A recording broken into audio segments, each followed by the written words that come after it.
Shadow studio horror में आप सभी का स्वागत है। आज की कहानी कहानी नहीं बल्कि एक ऐसा अनुभव है जिसे सुनने के बाद आपका दिल दहल जाएगा। तो चलिए इस डरावने सफ़र की शुरुआत करते हैं। लगभग आज से 2 साल पहले की बात है, यानी कि साल 2024 में। मैं उस समय दिल्ली में रहता था और मेरा नाम दीपक है। मैं सोलो ट्रैवल वीडियो शूट करता था। उस समय मेरा यूट्यूब पर एक छोटा सा चैनल था जिस पर करीब 12 से 13 हज़ार सब्सक्राइबर होंगे। मैं मोस्टली हिडन लोकेशंस को एक्सप्लोर करता था। ये उन दिनों की बात है जब मैंने हिमाचल ट्रिप प्लान की। प्लान सिंपल था, दिल्ली से चंडीगढ़, चंडीगढ़ से शिमला, और वहाँ से मुझे कुछ ऑफ बीट विलेज कवर करने थे। मैंने पहले से ही कुछ लोकेशन यूट्यूब और रेडिट पर खंगाल रखी थी। सच कहूँ तो मुझे ऐसी जगह एक्सप्लोर करना पसंद था जहाँ लोग कम आते जाते हों या वहाँ जाने से डरते हों। मुझे लगता था कि भूत, प्रेत, आत्मा ये सब सिर्फ किस्से कहानियों में होते हैं, और शायद यही मेरी सबसे बड़ी गलती थी, क्योंकि उस रात जो मेरे साथ हुआ वो आज तक मैं किसी को ठीक से एक्सप्लेन नहीं कर पाया। मैं आज भी सोचता हूँ शायद अगर मैं वहाँ 5 मिनट और रुक जाता तो पता नहीं मेरे साथ क्या होता। हिमाचल ट्रिप की प्रिपरेशन लगभग मैंने 2 दिन पहले शुरू की। DSLR, ट्राइपॉड, मतलब कि मुझे जो कुछ चाहिए था वो सब कुछ एक साथ गाड़ी में रखा। मैं आपको एक बात बताना चाहता हूँ, मैं यूजुअली बजट ट्रैवल करता था, इसलिए एक्सपेंसिव होटल अवॉइड करता था। प्लान सिंपल था, जहाँ रात होगी वहीं कोई होटल में नॉर्मल सा रूम लेकर रुक जाऊँगा। मौसम विभाग ने उस हफ्ते हैवी फॉग और बारिश की वार्निंग दी थी, लेकिन पहाड़ों में अक्सर ऐसा नॉर्मल होता है, इसलिए मैंने ज़्यादा सीरियसली नहीं लिया।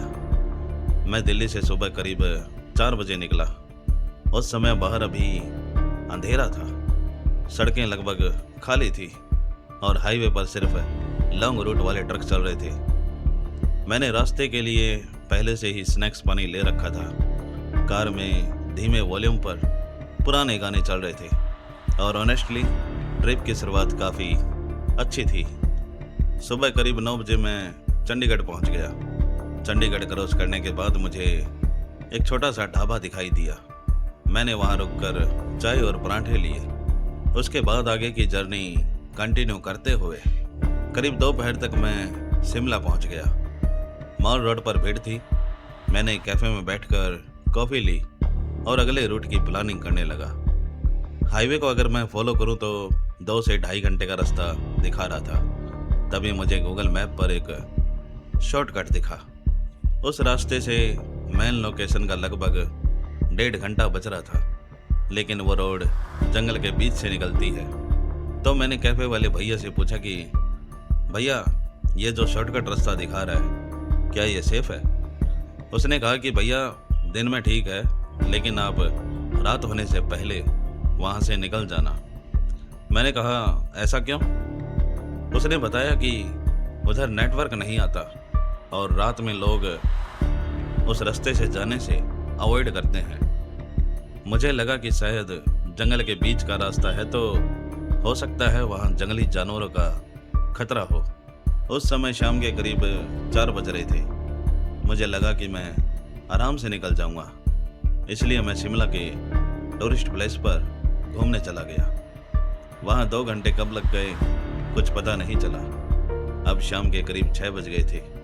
मैं जल्दी से अपनी गाड़ी के पास आया और गाड़ी को स्टार्ट किया और शिमला के टूरिस्ट एरिया से निकलने लगा।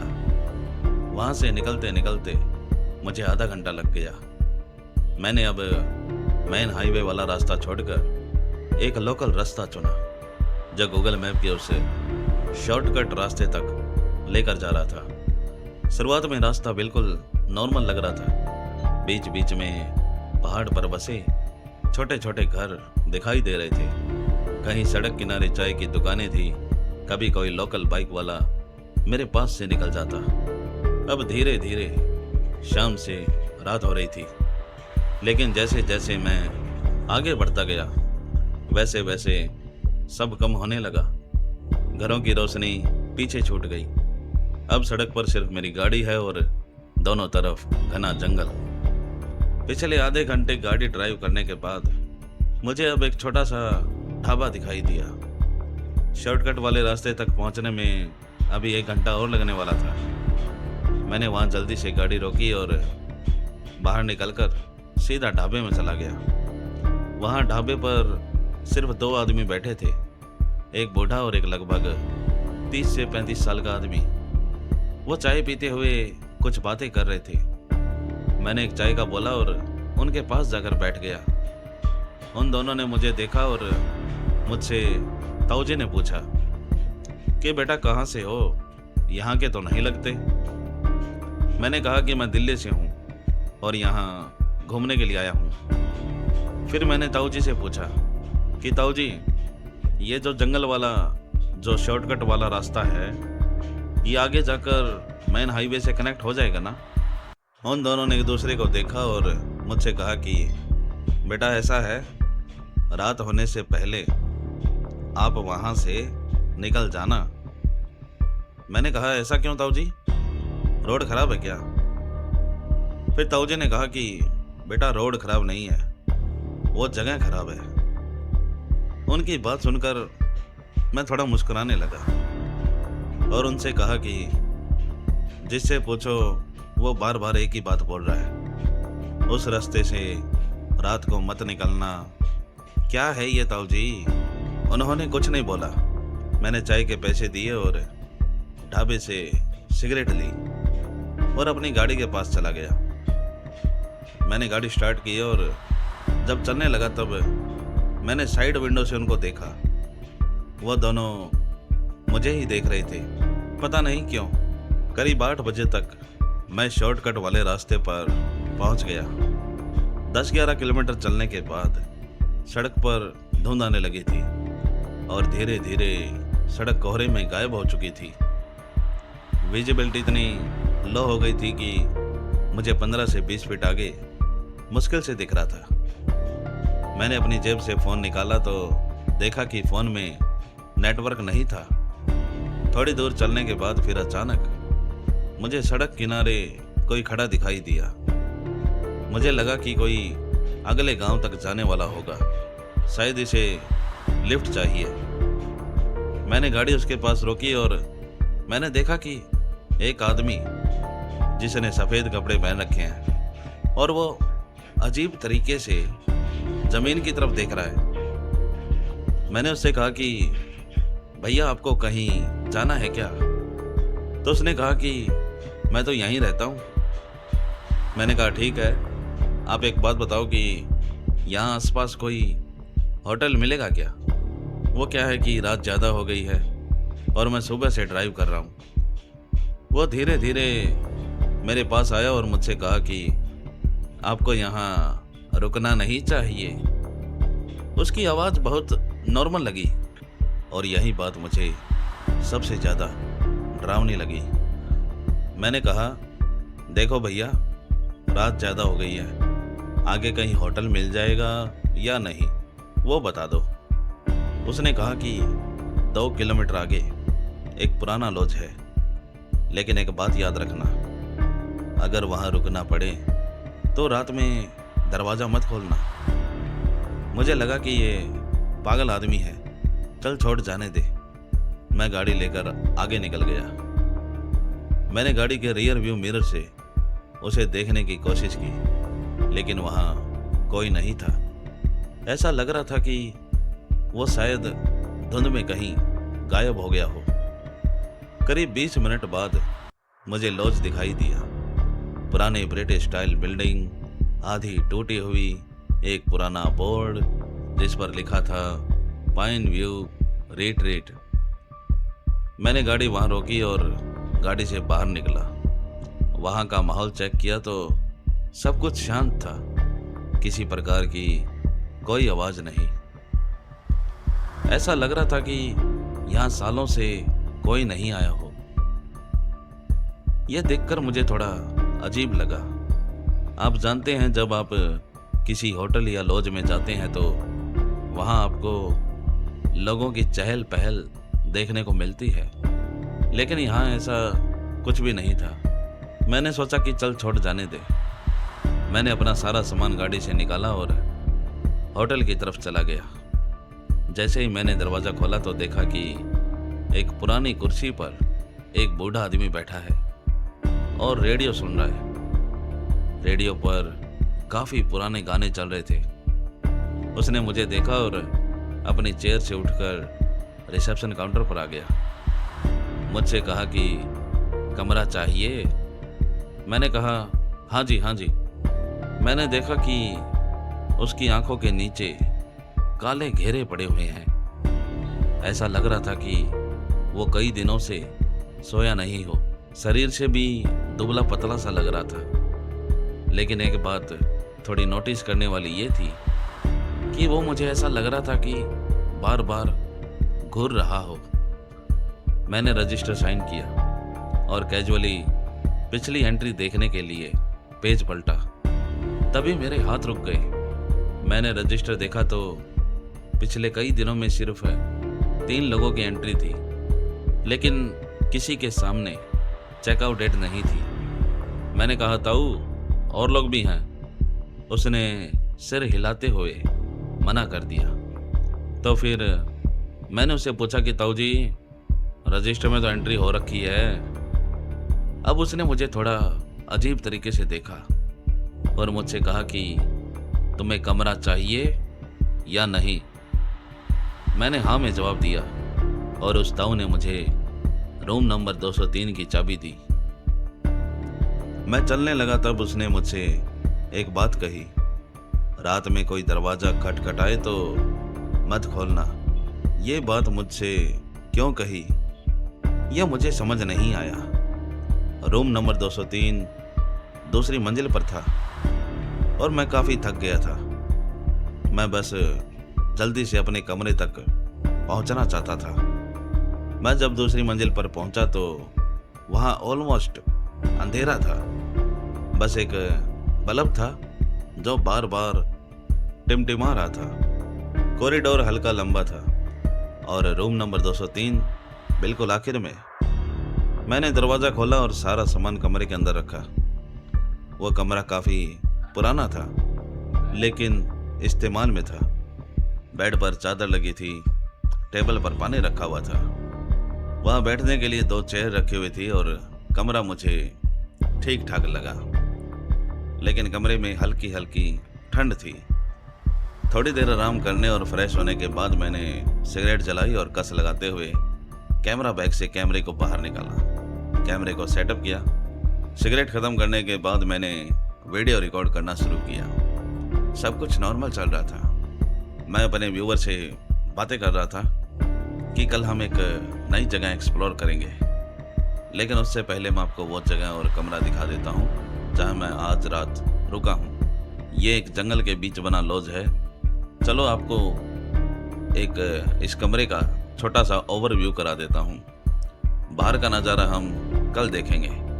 ऐसा कहकर मैंने अपने रूम को कवर करना शुरू किया।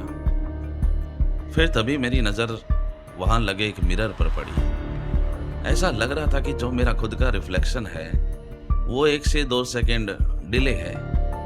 मुझे लगा कि शायद ये मेरी थकान की वजह से है, तो मैंने कैमरा ऑफ किया और साइड में टेबल पर रखा और अपने बिस्तर पर जाकर सो गया। अभी मुझे सोए हुए 2 से ढाई घंटे हुए थे कि अचानक कॉरिडोर से हल्की हल्की कुछ घिसटने की आवाज़ आ रही थी। मेरी आंख खुल गई और अपने फ़ोन में टाइम देखा तो रात के 12 बज चुके थे। मैं अपने बिस्तर से उठा और दरवाजे की तरफ गया। मैंने लाइट जलाने की कोशिश की, लेकिन पूरे होटल में कहीं भी लाइट नहीं थी। अपने फ़ोन की फ्लैश लाइट जलाई और जो कॉरिडोर से आवाज़ आ रही थी उसे सुनने लगा। ऐसा लग रहा था कि कोई एक पैर घसीट कर चल रहा हो और वो आवाज़ मेरी तरफ बढ़ रही थी। मेरे माथे पर पसीना आ गया। उस बुड्ढे ने जो बात कही थी वह भी याद आ गई। आवाज मेरे दरवाजे पर आकर रुक गई और 1 मिनट बाद मेरे दरवाजे को किसी ने इतने जोर से खटखटाया कि मैं क्या ही बताऊं आपको। मैंने कहा कौन है, लेकिन कोई जवाब नहीं। बस उसके हाफने की आवाज पूरे कॉरिडोर में गूंज रही थी। फिर जो दरवाजे पर हैंडल लगा होता है उसे बाहर से किसी ने खोलने की कोशिश की। मैंने फिर कहा कौन है वहां, जवाब दो। लेकिन कोई हलचल नहीं। कुछ देर रुकने के बाद मैंने हिम्मत करके दरवाजा खोला। देखा तो वहां कोई नहीं था। बस फर्श पर कीचड़ के भरे कुछ निशान थे। मैंने उन निशानों का पीछा किया। वो कॉरिडोर के लास्ट तक एक दीवार के पास जाकर खत्म हो गए। मैं वापस अपने कमरे में आ गया। मैंने अपने कमरे की खिड़की खोली तो देखा कि बाहर बारिश हो रही थी। मैं फिर से अपने बिस्तर पर लेट गया और करीब 1.5 घंटे बाद एक औरत के बाहर कॉरिडोर से रोने की आवाज आने लगी। फिर थोड़ी देर बाद सब कुछ शांत हो गया। अब ऐसा लग रहा था कि मेरा यहाँ ज्यादा देर रुकना ठीक नहीं। मैं जल्दबाजी में अपना बैग पैक किया और सारा सामान लेकर नीचे भागा। नीचे गया तो देखा कि रिसेप्शन खाली था, बुढ़ा गायब। मुझे अब डर लगने लगा। उसके बाद मैं सीधे गाड़ी तक भागा और सामान को जल्दी जल्दी गाड़ी में रखा। गाड़ी को स्टार्ट करके फुल स्पीड से मैं वहां से निकला। लेकिन कुछ मिनट बाद मैंने रियर व्यू मिरर में देखा तो बैक सीट पर वही सफेद कपड़े पहने हुए वो आदमी बैठा था जो मुझे रास्ते में आते वक्त मिला था। सिर नीचे, बिल्कुल खामोश, कोई आवाज नहीं। मैं अब पैनिक कर गया और हड़बड़ी में पीछे मुड़कर देख लिया। देखा तो कुछ भी नहीं था, लेकिन मिरर में वो अब भी वही था।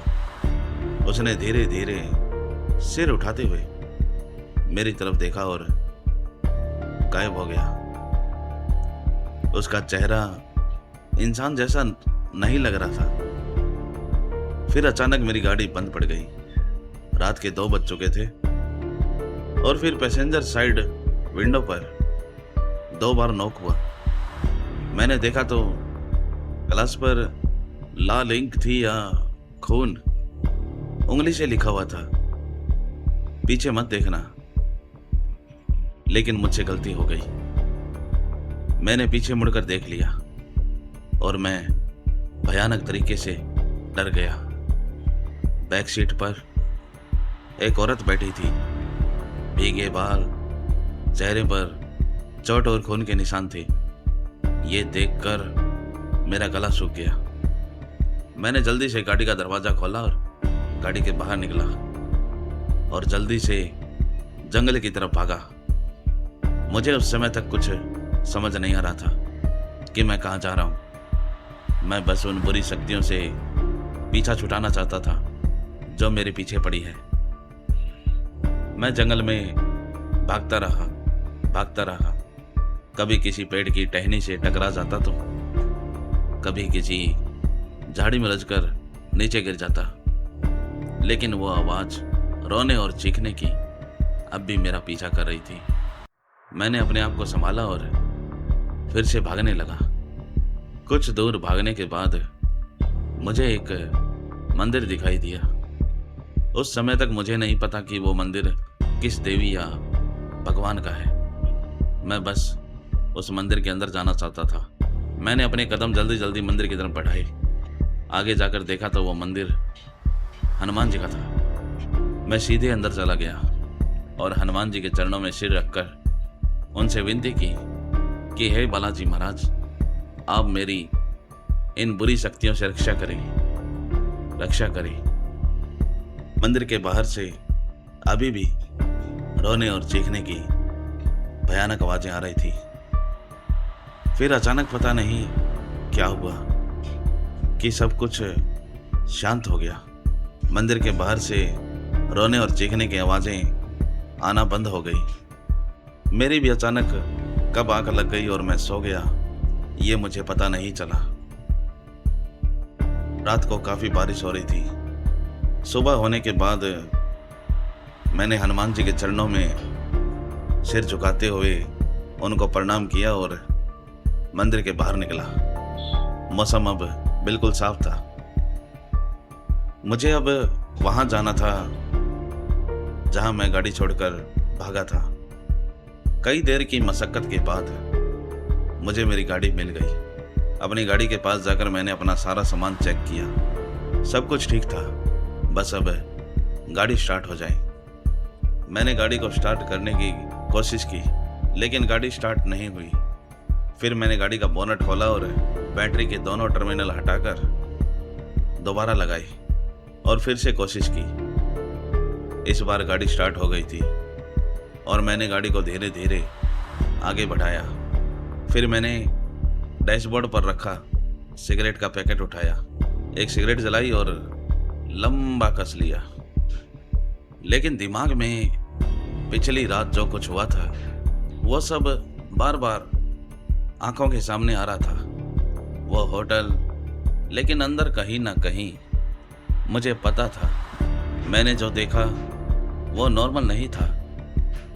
अचानक मैंने जोर से ब्रेक लगाया और गाड़ी रुक गई। कुछ सेकंड तक मैं बस सामने देखता रहा। फिर अचानक मैंने स्टीयरिंग घुमाई और गाड़ी को वापस उसी रास्ते पर ले गया, उसी होटल की तरफ जहां पिछली रात ये सब हुआ था। करीब आधे घंटे बाद मैं फिर से उस जगह पहुंच गया, लेकिन वहां कुछ भी नहीं था। ना कोई होटल, ना पार्किंग, ना कोई बोर्ड, कुछ भी नहीं, सिर्फ जंगल के सिवा और टूटे हुए पत्थरों का ढेर। मैं गाड़ी से नीचे उतरा। फिर मुझे पेड़ों के बीच एक जंग लगा टूटा हुआ बोर्ड दिखाई दिया, आधा मिट्टी में दबा हुआ। उस पर मुश्किल से कुछ अक्षर पढ़े जा रहे थे, पाइन व्यू। मैं अभी उस टूटे हुए बोर्ड को देख रहा था कि तभी मुझे मेरे पीछे से कुछ घंटियों की हल्की हल्की आवाज़ सुनाई दी। मैंने मुड़कर देखा तो कुछ दूरी पर एक आदमी बकरियां चरा रहा था।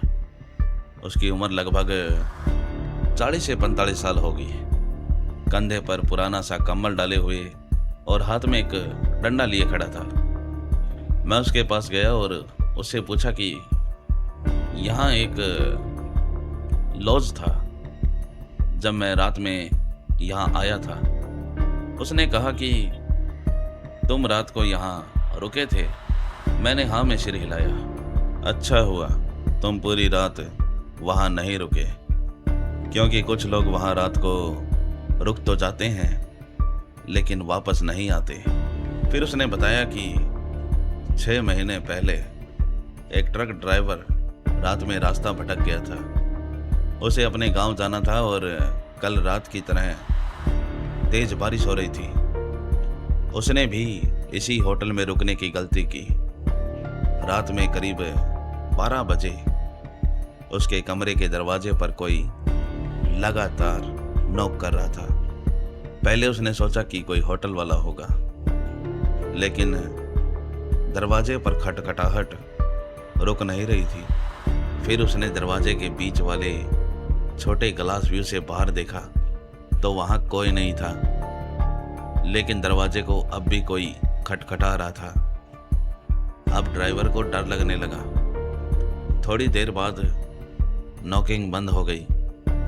उसके बाद कॉरिडोर से एक औरत के रोने की आवाज़ आने लगी। वो और भी ज़्यादा डर गया, लेकिन कुछ सेकंड बाद उसे एहसास हुआ कि कॉरिडोर में रोने की आवाज़ आना बंद हो गई है। उसने जल्दी से अपना सारा सामान उठाया और कमरे के बाहर निकल गया। जैसे ही वो रिसेप्शन पर पहुंचा तो उसने देखा कि ऐसा लग रहा था कि ये होटल कई सालों से वीरान है। ना कोई आवाज़, और रिसेप्शन पर जो बूढ़ा बैठता है वो भी अब गायब था। जल्दी जल्दी में ड्राइवर बाहर निकला लेकिन जाते जाते उसकी नज़र लॉज की बालकनी पर पड़ी। वहाँ एक औरत खड़ी थी। वह और भी डर गया और भागते हुए ट्रक के पास पहुंचा। ट्रक स्टार्ट की और बिना पीछे देखे वहाँ से निकलने लगा। लेकिन जैसे ही वो होटल से थोड़ा दूर पहुंचा तो उसे पीछे जंगल की तरफ से चीखने और रोने की आवाज़ें सुनाई दी। ड्राइवर ने ऐसा बताया कि ऐसा लग रहा था कि जैसे कि कई लोग एक साथ चिल्ला रहे हों। डर के मारे ड्राइवर ने स्पीड बढ़ा दी और वहाँ से निकल गया जैसे तुम बचकर निकले। लेकिन हर किसी की किस्मत इतनी अच्छी नहीं होती। उस आदमी की बातें सुनने के बाद मैं एक सेकंड भी वहाँ रुकना नहीं चाहता था। मैं जल्दी से अपनी गाड़ी के पास गया और गाड़ी चालू की और बिना पीछे देखे वहाँ से निकल गया। पूरे रास्ते मेरे दिमाग में बस वही होटल घूम रहा था, वो कॉरिडोर, दरवाजे पर नॉक और वो सफ़ेद कपड़ों वाला आदमी। शाम तक मैं चंडीगढ़ पहुँच गया। उस रात मैंने पहली बार किसी भीड़ भाड़ वाले एरिया में रुकना पसंद किया। होटल में रिसेप्शन पर टीवी चल रहा था और पता नहीं क्यों इतनी नॉर्मल चीज़ें देखकर भी मुझे राहत महसूस हो रही थी। लेकिन उस रात भी मैं ठीक से सो नहीं पाया। हर थोड़ी देर बाद मेरी आंख खुल जाती। अगली सुबह मैं सीधा दिल्ली आ गया। घर पहुंचते ही मैंने खुद को समझाने की कोशिश की। जो हुआ वो स्ट्रेस था, थकान थी या शायद डर की वजह से हेलुजन। लेकिन अंदर कहीं ना कहीं मुझे पता था मैंने उस रात जो देखा वो नॉर्मल नहीं था। एक हफ्ते बाद मैंने लैपटॉप में उस ट्रिप की फुटेज देख रहा था। ज़्यादातर फाइल करप्ट थी, कुछ वीडियो अपने आप डिलीट हो चुकी थी, लेकिन एक क्लिप अब भी बची हुई थी, करीब 9 सेकंड की। उस वीडियो को मैंने ओपन किया।